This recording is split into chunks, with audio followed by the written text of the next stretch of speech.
Regional tax zones in Australia have been part of our overarching tax system for a good many years, and traditionally those regional tax zones provided an incentive for people living in regional Queensland and regional Australia to make it attractive for them to work and live in those regions. So what we think is important is on many occasions we hear a lot about things that governments can and will do, and I think the tax system is a wonderful opportunity to create incentives for people to work and live in regional communities. One of the problems that we are seeing now with the regional tax zones is the fact that they haven't been updated for a long time, and certainly the system and the model and the formula for working out what those zones are certainly is in need of an overhaul. For example, Townsville and Charleville in Queensland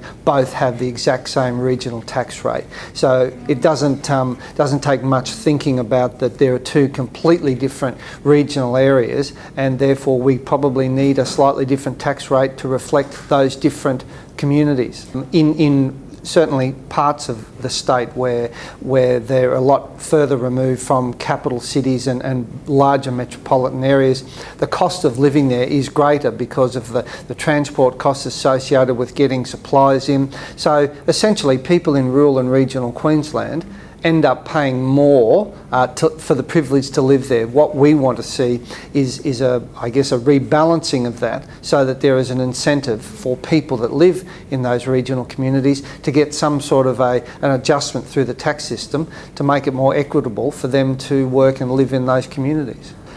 Look, the communities in rural and regional Queensland and Australia, they're vital for the continuation of those communities, as well as the industries that participate out in those areas. I mean, obviously, with broad-scale agriculture, we can't do that close to the cities. They need to be in the more remote areas to allow for that broad-scale agriculture to prosper. We need people there to work, to help with the processing, and we need people to be able to live there, get good health services and education.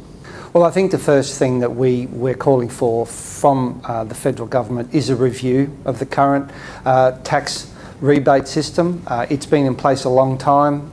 It started around the time of the First World War, so it makes sense to start looking at a review of that in the first instance, to make sure that it is reflective of the modern society and how rural Queensland could certainly benefit from a stimulus of incentives through the tax system.